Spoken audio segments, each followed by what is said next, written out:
Cerita ini mengisahkan tentang teror yang melanda desa Rawageni, yang kemudian berubah menjadi desa terlarang akibat kutukan dari Ki Jagasatru, seorang dukun sakti yang memiliki kekuatan luar biasa.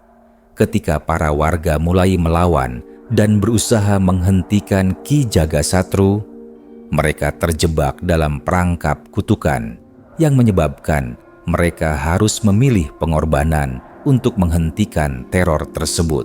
Meskipun mereka berhasil mengalahkan Ki Jagasatru dengan kekuatan yang muncul dari dalam diri mereka, ancaman masih menyelimuti dan kutukan itu mungkin belum berakhir. Malam merayap perlahan menyelimuti hamparan hutan jati dengan kegelapan yang terasa lebih pekat dari biasanya. Angin bertiup malas membawa aroma tanah basah dan dedaunan busuk yang tertumpuk di sudut-sudut desa. Cahaya bulan yang redup hanya menyisakan siluet rumah-rumah tua yang berdiri sunyi seperti saksi bisu dari kisah kelam yang pernah terjadi di tempat ini. Dulu, desa ini bernama Desa Rawageni, sebuah pemukiman sederhana yang hidup dari hasil bertani dan berkebun. Tanahnya subur, airnya jernih, dan warganya hidup dalam keharmonisan. Namun, semua berubah ketika seorang dukun sakti bernama Ki Jagasatru datang dan mengubah segalanya. Tidak ada yang tahu dari mana asal Ki Jagasatru. Ia muncul begitu saja, bertapa di sebuah gubuk di tengah hutan, dan seiring waktu, namanya mulai dikenal sebagai orang yang memiliki kesaktian luar biasa. Awalnya, ia membantu warga desa. Orang yang sakit parah bisa sembuh hanya dengan segelas air putih yang telah dirapalinya. Para petani yang lahannya terkena hama mendapati ladangnya kembali hijau setelah Ki Jagasatru menguburkan sesuatu di tanah mereka. Wanita mandul tiba-tiba bisa melahirkan anak setelah diberi jampi-jampi olehnya. Namun, semakin lama warga mulai sadar bahwa ada sesuatu yang aneh. Seorang lelaki yang sembuh dari penyakit mematikan tiba-tiba ditemukan tewas keesokan harinya dengan wajah menghitam. Seorang petani yang sawahnya diselamatkan menemukan anak sulungnya meninggal secara misterius di sumur belakang rumah. Setiap keajaiban yang diciptakan oleh Ki Jagasatru selalu dibayar dengan penderitaan lain yang tak kalah mengerikan. Tak seorang pun berani mempertanyakan ini secara langsung, karena mereka tahu Ki Jagasatru bukan sekadar dukun biasa. Ada desas-desus bahwa ia memiliki ilmu raga sukma yang membuatnya mampu berpisah dari tubuhnya dan mengawasi siapapun yang berani membicarakan keburukannya. Ada pula yang percaya bahwa ia memiliki pacta darah dengan makhluk halus, menjadikannya kebal terhadap serangan manusia biasa. Tetapi ketakutan terbesar datang dari satu hal, keranda hitam yang sering terlihat di dekat hutan tempat Ki Jagasatru tinggal. Keranda itu bukan sembarang keranda. Konon, ia adalah kendaraan kematian yang dimiliki oleh Ki Jagasatru yang digunakan untuk menjemput tumbal yang telah ia tentukan. Setiap malam Jumat Kliwon, beberapa warga mengaku mendengar suara desir angin aneh di atas rumah mereka. Lalu, esok paginya, seseorang akan ditemukan tewas tanpa sebab, dengan wajah yang membiru, seakan dicekik oleh tangan tak kasat mata. Bertahun-tahun, warga desa menahan ketakutan mereka.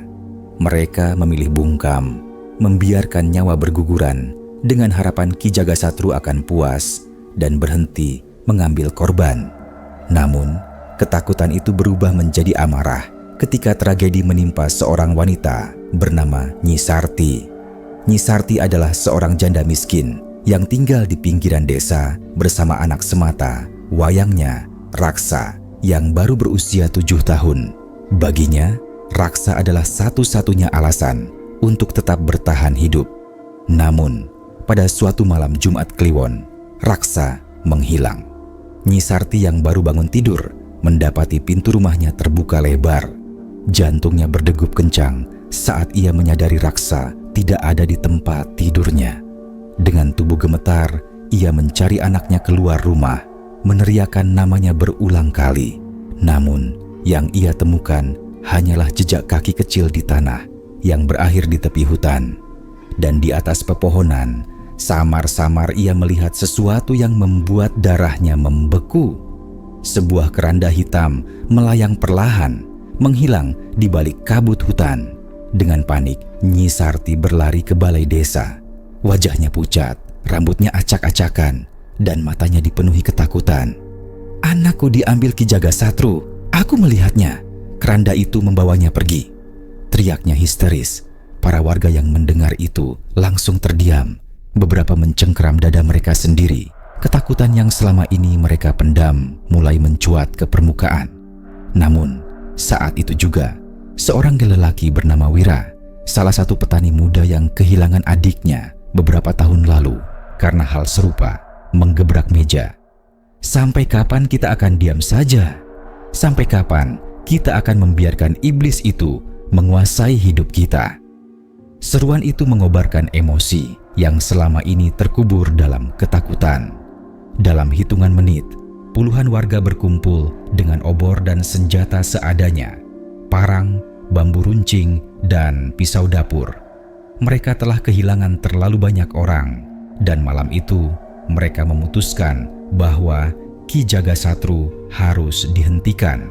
Dengan langkah penuh amarah, mereka berjalan menuju hutan, menuju gubuk Ki Jagasatru yang dikelilingi oleh pohon-pohon tua yang menyerupai tangan-tangan kurus yang siap mencengkeram. Mereka menemukannya berdiri di depan rumahnya, menatap mereka dengan senyum mengejek. "Ah, akhirnya kalian datang juga," katanya. Suaranya terdengar seakan berbicara dari dalam mimpi buruk. Tidak ada basa-basi. Dengan serentak, para warga menyiram gubuknya dengan minyak tanah dan melemparkan obor ke dalamnya. Api segera menyala, membakar rumah kecil itu hingga langit malam dipenuhi dengan asap hitam pekat. Namun, yang membuat bulu kuduk mereka berdiri adalah suara yang muncul di antara kobaran api. Bukan jeritan kesakitan, melainkan tawa menggelegar yang menggema ke seluruh desa. "Hahaha. Kalian pikir kalian telah menang?" Suara Ki Jagasatru bergema dari dalam api. "Aku tidak bisa dibakar.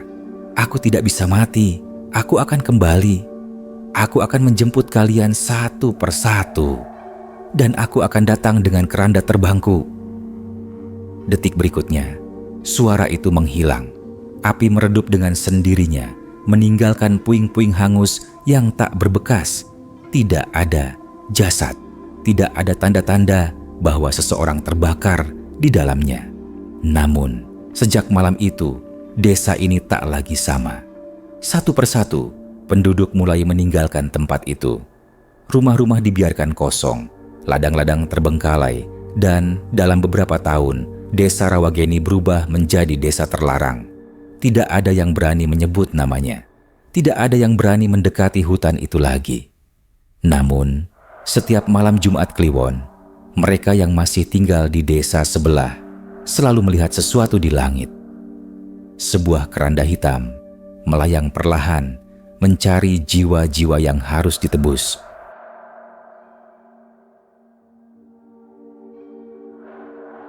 Angin malam bertiup kencang, mengusik ranting-ranting kering yang menggantung di pohon jati tua di tepi desa. Bulan purnama menggantung rendah di langit.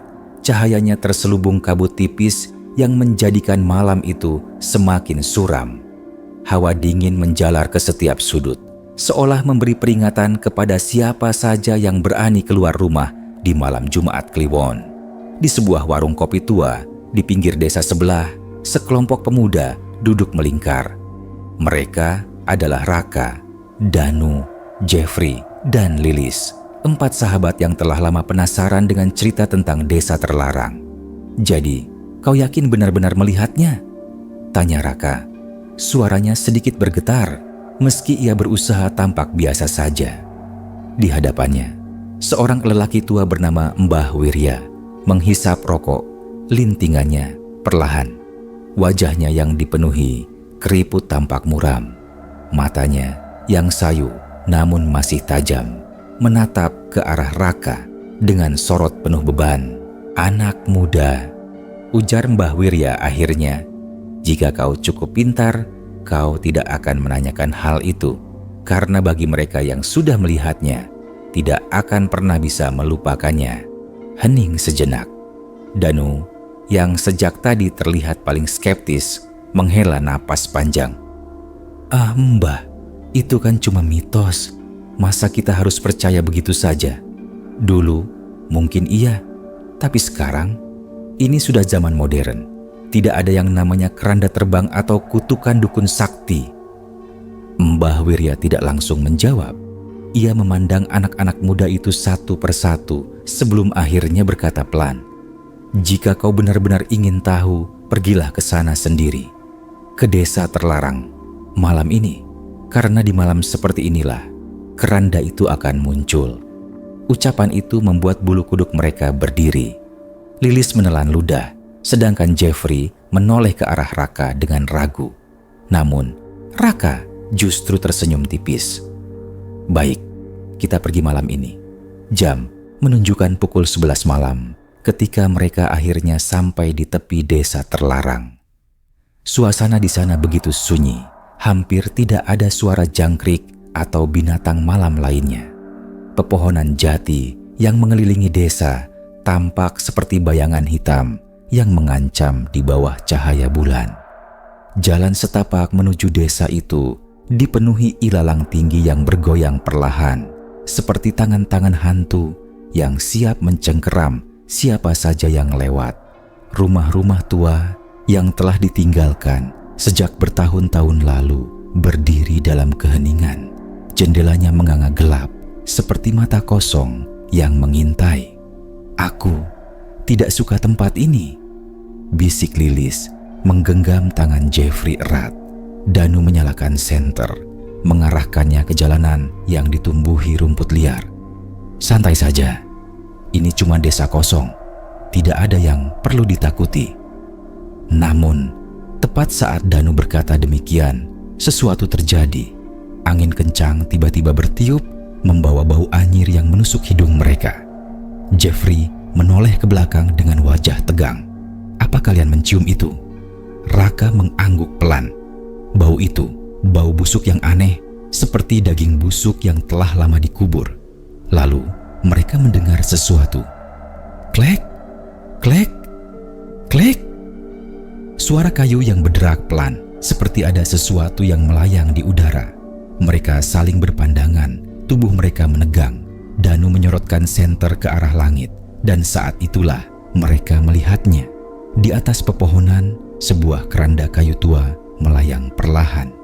Tidak ada tali, tidak ada yang mengangkatnya, namun keranda itu bergerak, mengambang seakan memiliki kesadaran sendiri. Udara tiba-tiba menjadi berat. Lilis mencengkeram lengan Raka dengan erat, tubuhnya gemetar ketakutan. Apa itu?" Suaranya nyaris tidak terdengar. Keranda itu berhenti di atas mereka, bergoyang perlahan seperti sedang mencari sesuatu. Lalu terdengar suara dari dalamnya. Tolong aku."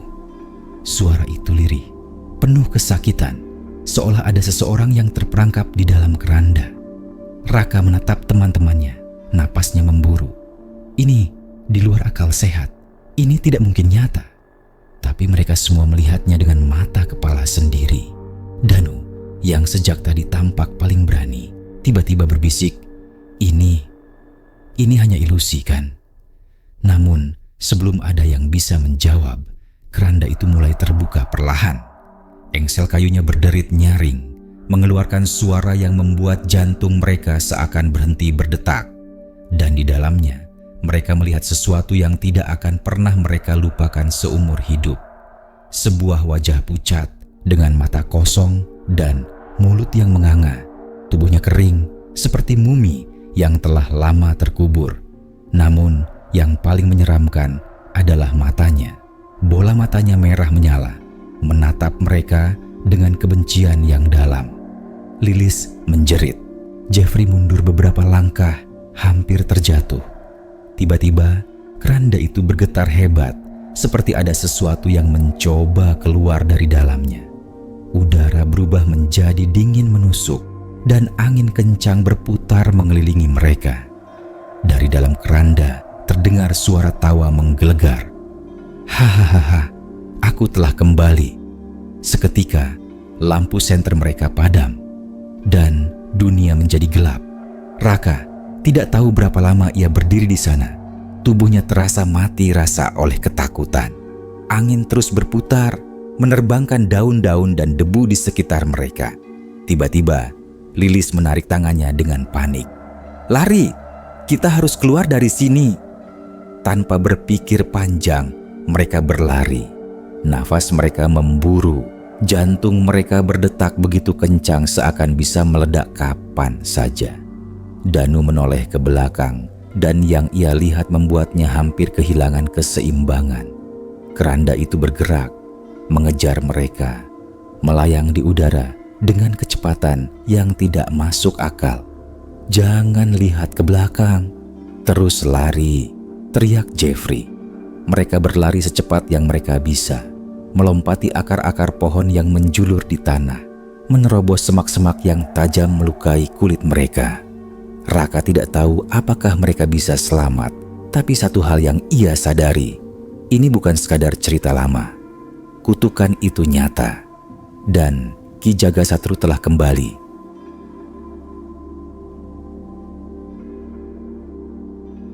Langkah kaki mereka berpacu dengan napas yang tersengal. Pepohonan di sekitar mereka menjadi bayangan-bayangan gelap yang seakan bergerak mengikuti setiap jejak ketakutan yang menyelimuti hati mereka. Angin malam semakin dingin mencengkeram tubuh mereka, seperti tangan-tangan tak kasat mata yang berusaha menarik mereka kembali ke dalam kegelapan. Di belakang mereka, keranda hitam itu terus mengejar, tidak menyentuh tanah, tidak didorong oleh siapapun, tetapi melayang begitu saja, melesat di udara, seperti kesadaran yang lapar akan mangsanya. Dari dalam keranda, suara tawa menggema, menggetarkan udara di sekitar mereka. "Hahaha, kalian tidak bisa lari. Kalian milikku." Lilis menjerit saat angin dingin melesat ke lehernya, membuat kulitnya seolah terbakar es. Jeffrey menarik tangannya, mencoba mempertahankan kecepatannya. "Cepat, kita harus keluar dari desa ini," teriak Raka. Suaranya hampir tenggelam oleh suara gemuruh angin. Danu yang berada paling belakang merasa tubuhnya semakin berat. Nafasnya tersengal dan dadanya terasa sesak, seakan sesuatu tak kasat mata menekannya. Ia menoleh ke belakang dan yang ia lihat membuat darahnya membeku. Keranda itu semakin dekat, tutupnya perlahan terbuka dan dari dalamnya sesosok tangan kurus dan hitam menjulur keluar. Tangan itu gemetar, mengerikan dengan jari-jari panjang yang kukunya tajam seperti cakar burung pemangsa. "Danu, awas!" Raka melompat ke arahnya, mendorongnya ke tanah tepat sebelum tangan itu mencengkeram lehernya. Mereka terjatuh ke atas tanah yang penuh dengan dedaunan kering, debu, dan kotoran berhamburan ke udara. Namun, sebelum mereka bisa berdiri, keranda itu berhenti bergerak. Hening sejenak, tidak ada suara, tidak ada angin, seolah seluruh alam menahan napasnya, menunggu sesuatu yang mengerikan akan terjadi. Dan kemudian, suara berbisik itu terdengar lagi. "Kalian tidak akan bisa lari, kutukan ini telah memilih kalian." Tiba-tiba, tanah di bawah mereka bergetar. Pepohonan di sekitar mulai bergoyang hebat, seperti ada sesuatu yang ingin keluar dari dalam bumi. Lilis, yang berdiri paling dekat dengan keranda, tiba-tiba merasakan kakinya berat. Ia menunduk dan ia menjerit ketakutan. Tangannya tenggelam ke dalam tanah. Tidak, bukan hanya tangannya, kakinya juga. Tanah di bawahnya berubah menjadi lumpur hitam yang pekat, menarik tubuhnya perlahan seperti pasir isap. Tolong aku." Ia menjerit panik, matanya dipenuhi air mata.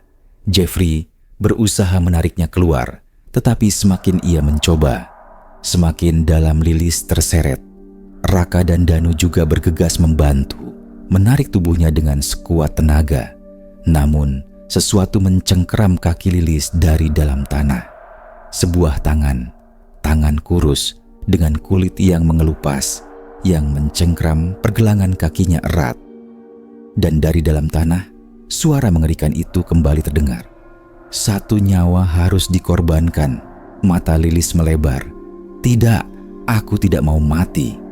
Dengan satu tarikan kuat, Raka dan Jeffrey berhasil menarik Lilis keluar dari lumpur hitam itu. Tubuhnya menggigil, wajahnya dipenuhi ketakutan. Namun, sesuatu muncul dari dalam tanah. Sosok itu tinggi, kurus, dengan wajah yang setengah hancur. Matanya kosong, bibirnya hitam, dan ia mengenakan jubah usang yang sudah membusuk. Aroma kematian menguar dari tubuhnya, menusuk ke dalam hidung mereka. Itu bukan manusia. Itu adalah sesuatu yang lebih tua, sesuatu yang lebih kelam. Lalu, sosok itu berbicara. Kalian telah melihat apa yang seharusnya tidak kalian lihat. Kalian telah menginjak tanah terkutuk ini. Kini, kutukan Ki Jagasatru telah menjadi bagian dari kalian. Danu menggigil. Apa yang kau inginkan dari kami? Sosok itu perlahan mengangkat tangannya, menunjuk ke arah mereka dengan jari yang kurus dan panjang. Satu di antara kalian harus menjadi tumbal. Keempat, sahabat itu tidak menunggu lebih lama. Mereka berlari. Kali ini lebih cepat dari sebelumnya. Mereka tidak tahu kemana mereka harus pergi. Yang mereka tahu hanyalah mereka harus menjauh dari tempat itu. Namun, semakin jauh mereka berlari, semakin asing lingkungan sekitar mereka. Desa itu seharusnya hanya kecil, tapi mereka tidak bisa menemukan jalan keluar. Mereka kembali ke tempat yang sama, lagi dan lagi. Kita terjebak. Lilis terisak, memegang tangan Jeffrey dengan erat. Mereka semua menyadari satu hal yang mengerikan. Desa ini bukan hanya sebuah tempat. Desa ini adalah sebuah perangkap. Dan di dalamnya, Ki Jagasatru sedang menunggu mereka.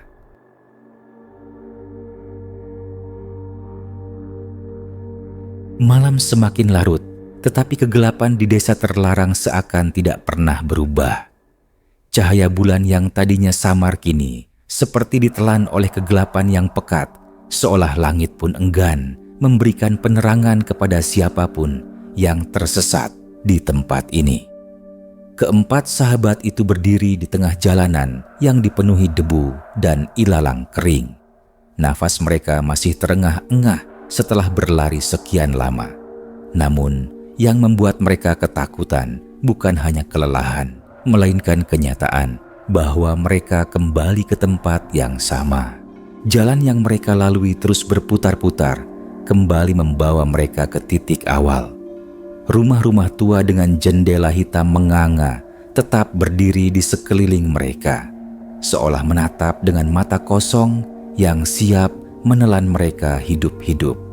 Danu menghentakkan kakinya ke tanah dengan frustrasi. Ini mustahil. Kita sudah lari jauh, tapi tetap saja kembali ke tempat ini. Raka menatap ke sekelilingnya dengan ekspresi tegang. Ini bukan sekadar desa biasa. Kita benar-benar terjebak dalam sesuatu yang lebih besar dari yang kita duga. Lilis masih menggigil ketakutan, sementara Jeffrey menggenggam tangannya erat, mencoba menenangkan gadis itu meskipun dirinya sendiri juga dicekam rasa takut.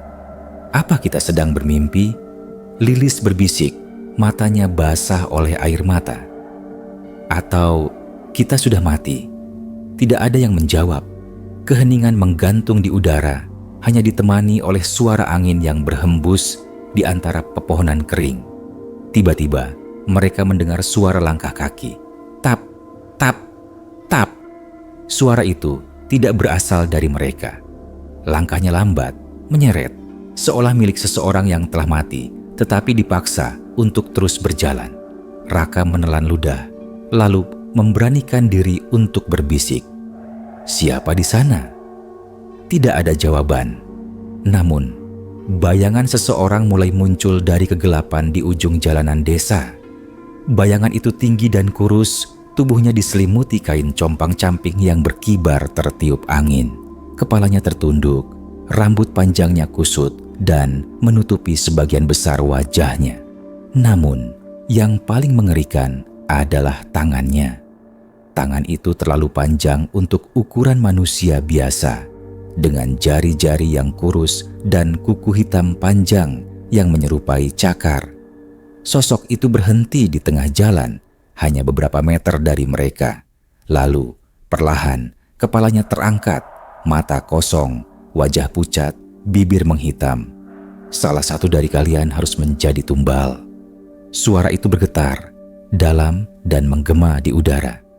Pilih, atau semuanya akan mati. Jeffrey mundur beberapa langkah, menggenggam tangan Lilis lebih erat. Jangan dengarkan dia. Namun, Danu tiba-tiba berseru, "Kita tidak bisa terus seperti ini. Jika tidak ada yang dikorbankan, kita semua akan mati." Raka menoleh tajam. "Kau gila? Kita tidak bisa membunuh salah satu dari kita sendiri." Danu menatap mereka dengan wajah putus asa. "Lalu apa? Kita hanya menunggu sampai makhluk itu membunuh kita satu persatu? Kita bahkan tidak tahu apa yang diinginkannya." Mereka semua saling berpandangan, ketakutan bercampur dengan keputusasaan. Namun, sosok tinggi itu tidak memberikan mereka banyak waktu. Tiba-tiba, ia bergerak dengan kecepatan yang tidak masuk akal. Dalam sekejap, ia sudah berada di depan mereka. Lilis berteriak, Jeffrey menariknya ke belakang.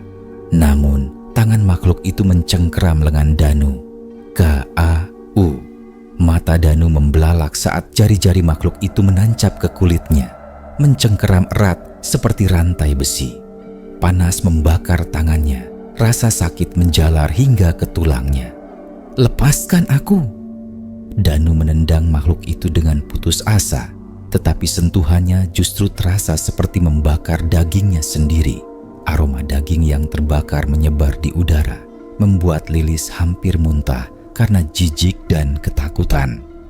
Raka tidak bisa diam saja. Dengan segenap keberanian, ia meraih batu besar di dekatnya dan menghantam tangan makhluk itu. Beruko, makhluk itu mengeluarkan suara melengking yang tidak seperti manusia.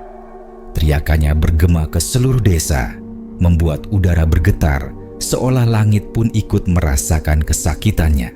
Cengkeramannya terlepas, Danu jatuh tersungkur ke tanah. Tangannya masih berasap, melepuh seperti terbakar api. "Lari!"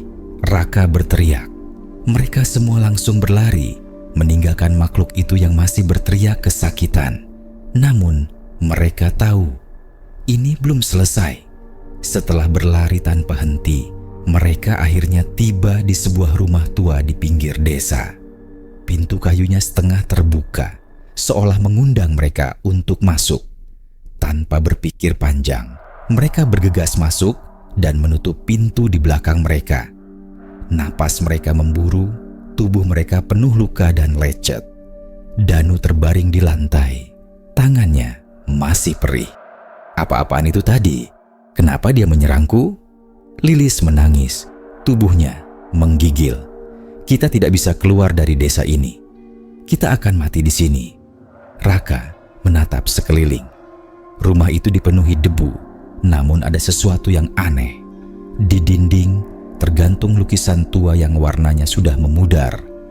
Lukisan itu menggambarkan seseorang yang mengenakan jubah hitam, berdiri di tengah lingkaran api dengan wajah yang tertutup kain merah. Di bawahnya tertulis sebuah kalimat dalam aksara kuno yang hampir tidak bisa dibaca. Jeffrey menyipitkan mata, mencoba membaca. "Ki Jagasatru." Mereka saling berpandangan. Rumah ini adalah rumah Ki Jagasatru. Lalu, tiba-tiba lantai rumah itu bergetar. Suara berbisik terdengar di telinga mereka. "Terlambat, kalian sudah terpilih." Dari luar rumah, terdengar suara yang lebih mengerikan. Suara keranda yang berderak. Keranda itu datang lagi.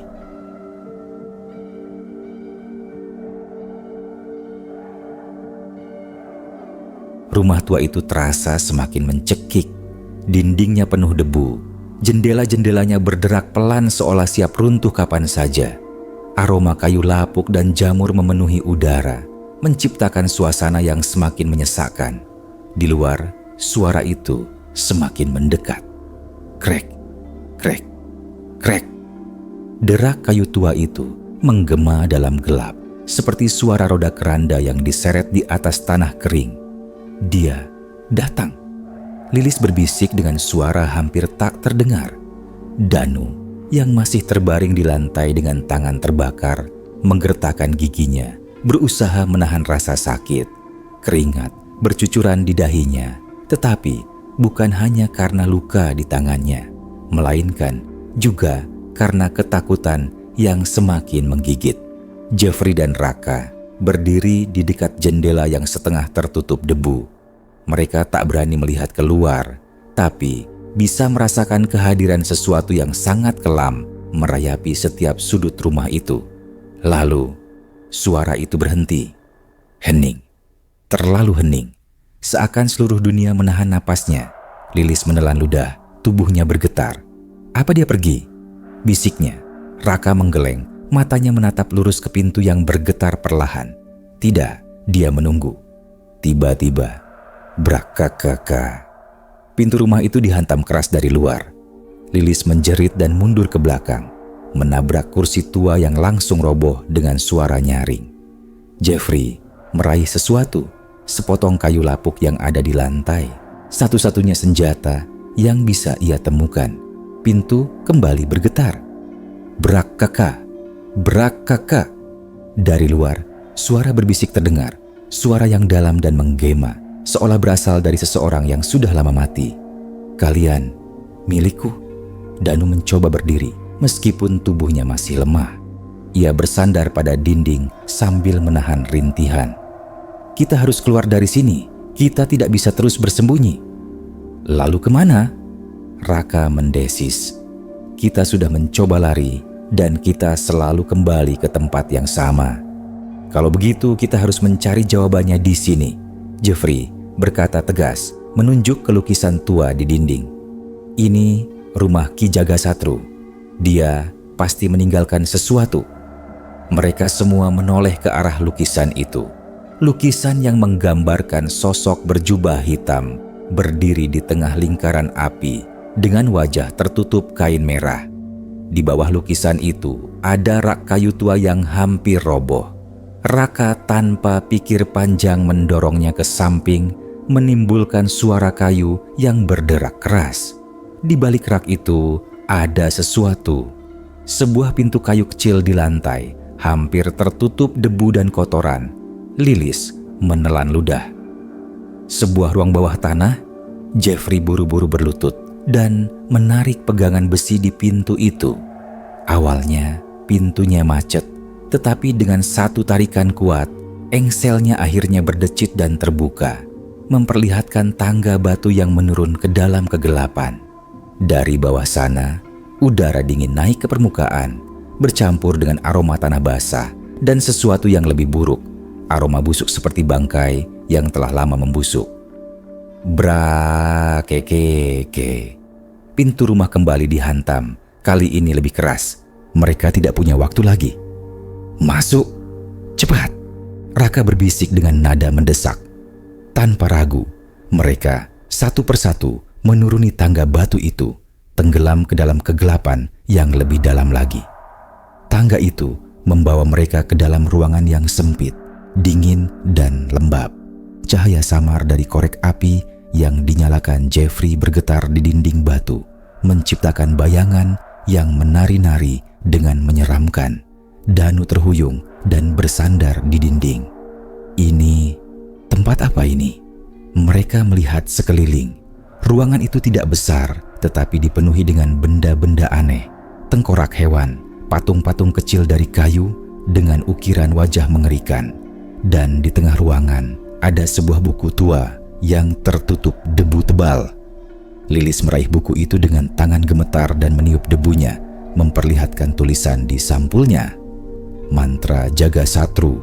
Jeffrey menelan ludah. Ini kitab sihirnya. Lilis membuka halaman pertama dan mereka semua membaca tulisan yang tergores dengan tinta merah gelap. atau mungkin darah. Kutukan ini hanya bisa dipatahkan dengan pengorbanan. Jika tidak, keranda akan terus mencari. Hanya darah yang dapat memuaskan roh yang telah bangkit. Lilis mengangkat wajahnya, tubuhnya bergetar hebat. Kita harus mengorbankan seseorang. Suasana menjadi tegang. Tidak ada yang berbicara. Danu menggertakkan giginya. Tidak, pasti ada cara lain. Namun sebelum ada yang sempat merespons, tiba-tiba pintu di atas meledak terbuka. Dari atas, suara kayu pecah bergema dan langkah kaki menyeret turun menuruni tangga. Mereka semua menoleh ke arah pintu masuk dengan mata melebar ketakutan. Dari kegelapan, sosok itu muncul. Tinggi, kurus, berjubah hitam dengan kain merah menutupi wajahnya. Ki Jagasatru telah kembali. Tangannya yang panjang mencengkeram dinding batu. Kukunya yang tajam mencakar permukaannya dengan bunyi yang menyayat. Ia menunduk sedikit, lalu mengangkat satu tangan, menunjuk lurus ke arah mereka. Suara serak dan dalamnya menggema di ruangan sempit itu. Pilih atau mati. Angin dingin berhembus dan ruangan itu seketika terasa semakin sempit. Tidak ada jalan keluar dan kini mereka harus membuat pilihan. Seseorang harus mati.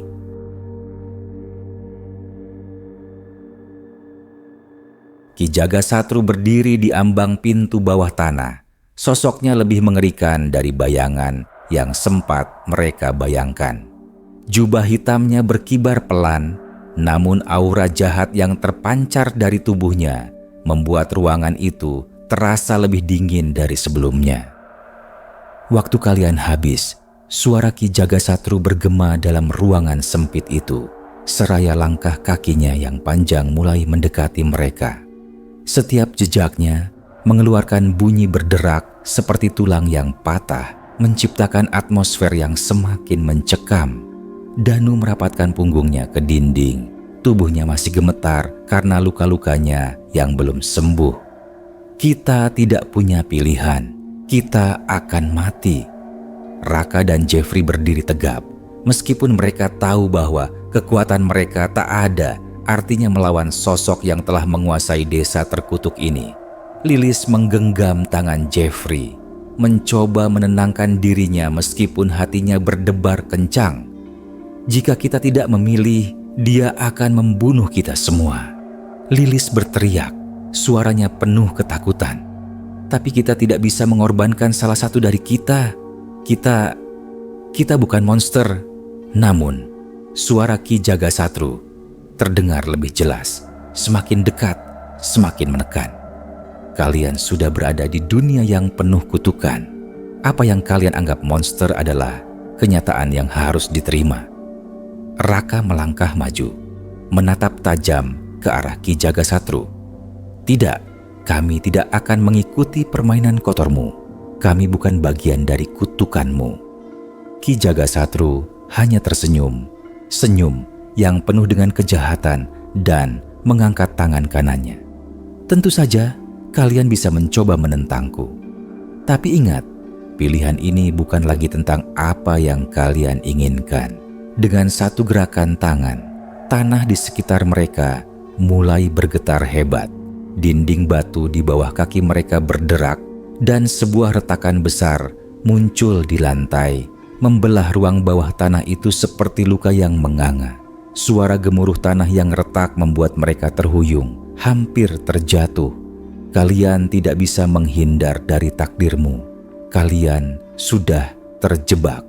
Lilis menjerit, menutup wajahnya dengan kedua tangan, mencoba menghindari pandangannya terhadap sosok yang begitu menakutkan itu. Namun, meski ia menutup mata, suara Ki Jagasatru semakin jelas, semakin menekan. Hanya ada satu cara untuk menghentikan kutukan ini, dan itu adalah pengorbanan. Mereka semua menatap satu sama lain. Ketakutan menyelimuti mereka. Tidak ada kata-kata yang bisa menggambarkan kebingungan yang mereka rasakan. Ada banyak pertanyaan, banyak ketakutan yang menyatu dalam dada mereka. Namun satu hal yang mereka tahu, tidak ada yang bisa melarikan diri. Jika kita tidak memilih, kita akan terus terjebak di sini selamanya. Raka berkata dengan suara serak. Suaranya hampir tenggelam oleh gemuruh yang semakin keras. Tapi kalau kita memilih, kita akan membunuh satu dari kita. Dan itu sama saja dengan mengkhianati sahabat kita. Danu menggigit bibirnya. Kita tak bisa saling bunuh. Itu bukan jalan keluar. Lilis mendekat, memegang tangan Danu yang terluka. Apa yang bisa kita lakukan? Jika kita tidak memilih, dia akan menghancurkan kita semua. Ki Jagasatru mendekat lebih jauh. Suaranya kini terdengar seperti desisan ular. Semakin lama kalian ragu, semakin banyak yang akan jatuh. Pilihlah. Lilis berlari ke sudut ruangan, menundukkan kepalanya. Aku tidak bisa.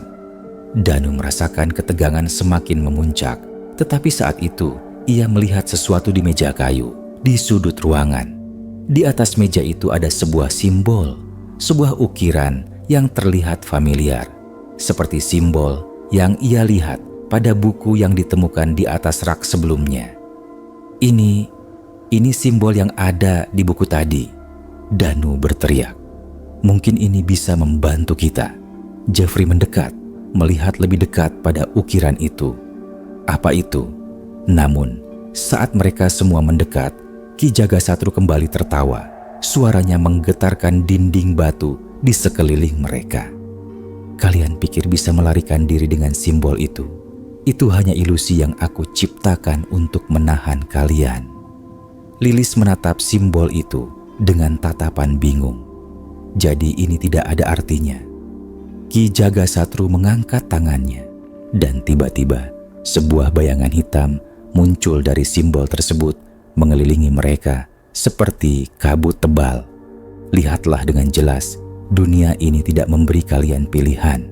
Tangan Danu gemetar. Kita harus berhenti berpikir dan mulai bertindak. Tanpa peringatan, Danu melangkah maju, menggenggam simbol itu. Dalam sekejap, sebuah cahaya terang meledak dari simbol tersebut, membuat Ki Jagasatru mundur beberapa langkah. Kalian tidak mengerti. Ki Jagasatru berteriak, suaranya penuh kemarahan.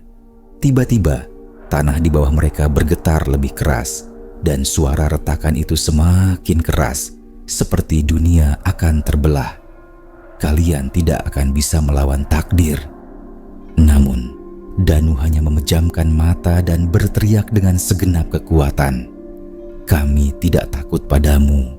Dengan kekuatan yang belum pernah ia rasakan sebelumnya, Danu merobek simbol itu dari tanah. Dan dalam sekejap, seluruh dunia terasa berguncang. Cahayanya semakin terang, memancar ke seluruh ruangan bawah tanah, menciptakan ledakan energi yang membuat dinding-dinding batu pecah berantakan. Tidak, teriak Ki Jagasatru, dan tubuhnya mulai bergetar hebat, seolah kekuatan magisnya yang selama ini mengekang mereka mulai hilang. Namun, sebelum sosok itu benar-benar hilang, ia berbalik dengan mata yang penuh kemarahan. Kalian akan menyesal. Dengan satu lompatan cepat, Ki Jagasatru menghilang dalam kegelapan yang semakin menyelimuti ruangan, meninggalkan mereka dalam kesunyian yang mencekam. Tiba-tiba, semua yang ada di sekitar mereka mulai terasa tenang. Namun, di dalam hati mereka, ketakutan yang lebih besar mulai tumbuh. Apa yang sebenarnya mereka lewati? Dan apakah ini benar-benar akhir dari kutukan itu?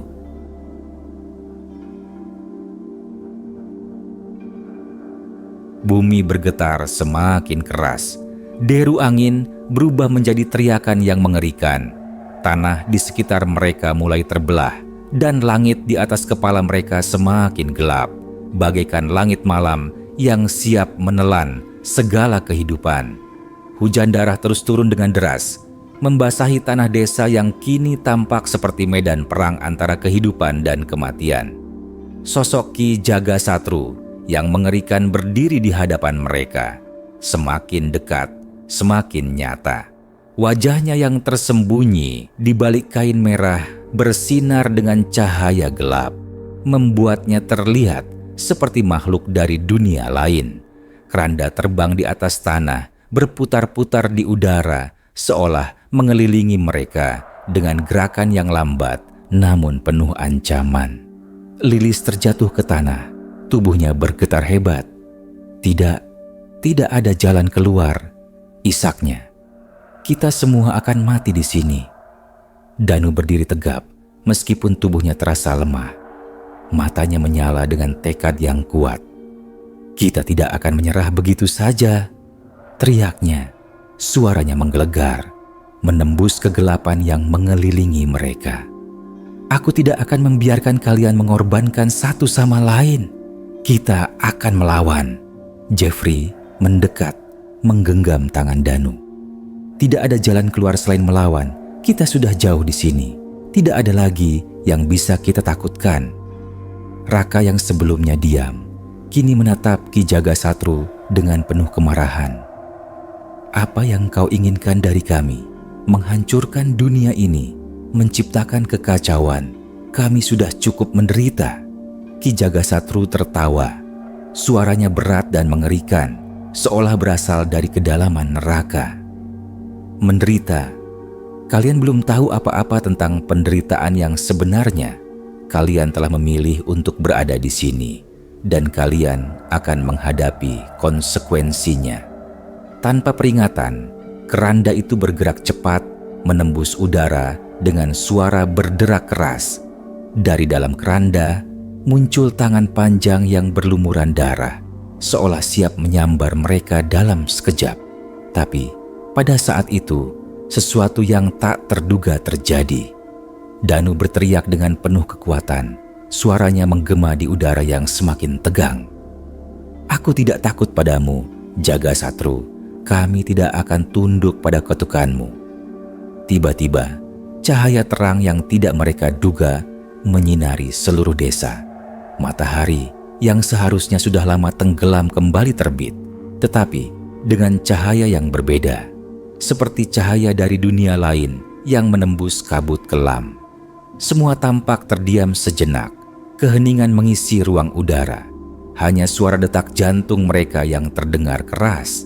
Danu merasakan sebuah kekuatan yang luar biasa mengalir dalam dirinya.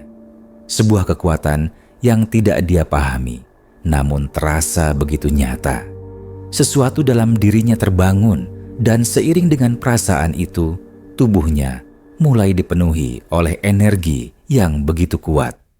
Cahaya yang keluar dari dirinya semakin terang, menciptakan lingkaran cahaya di sekitar tubuhnya. Ini adalah pilihan terakhir, Danu berkata, matanya penuh tekad. Ki Jagasatru terhenti sejenak, matanya yang gelap menatap Danu dengan tatapan penuh kebingungan dan marah. Apa ini? Sosok itu mulai melangkah maju, tetapi cahaya yang keluar dari tubuh Danu semakin menyilaukan. Ini bukan kutukan, Jagasatru.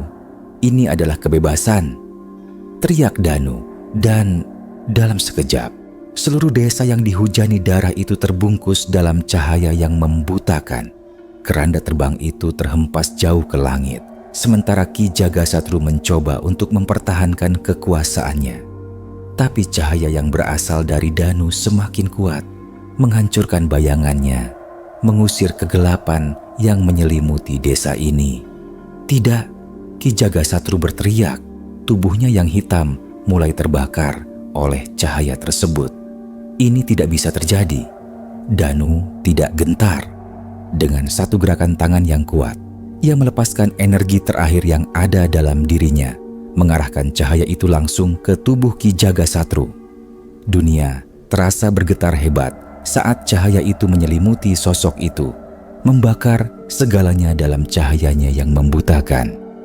Kita sudah selesai, teriak Danu, dan dalam sekejap, Ki Jagasatru hancur menjadi debu, larut dalam cahaya yang menembus kegelapan. Ketika cahaya itu mereda, desa yang sebelumnya terkutuk kini tampak tenang. Hujan darah berhenti, langit mulai cerah kembali, dan udara terasa segar. Namun, meskipun mereka berhasil mengalahkan Ki Jagasatru, ketegangan masih terasa di hati mereka. Danu, Raka, Jeffrey, dan Lilis saling menatap, kelelahan memenuhi wajah mereka, tetapi ada juga rasa kemenangan. Meskipun mereka berhasil mengalahkan kutukan itu, mereka tahu bahwa perjalanan mereka belum berakhir. "Ini bukan akhir," Danu berkata dengan suara rendah, menatap langit yang kini mulai kembali cerah. "Ada lebih banyak hal yang harus kita hadapi. Kita tidak tahu apakah ini benar-benar akhir dari semuanya. Namun, di tengah ketidakpastian itu, ada satu hal yang pasti. Mereka telah mengalahkan Ki Jagasatru dan menghentikan kutukan yang telah menghancurkan desa ini. Meskipun tak ada lagi yang bisa mereka percayai sepenuhnya, mereka tahu satu hal, mereka telah menjadi lebih kuat. Apa yang akan kita lakukan sekarang?" Lilis bertanya, matanya mencari jawaban. Danu menghela napas dalam-dalam dan tersenyum lemah. "Kita akan mencari tahu. Kita akan melanjutkan perjalanan ini bersama-sama." Di belakang mereka, desa yang telah dihancurkan oleh kutukan mulai pulih perlahan. Bangunan yang rusak mulai sembuh. Tanaman yang layu kembali tumbuh subur. Namun, di dalam hati mereka ada satu pertanyaan yang menggantung di udara. Apakah kutukan itu benar-benar sudah berakhir?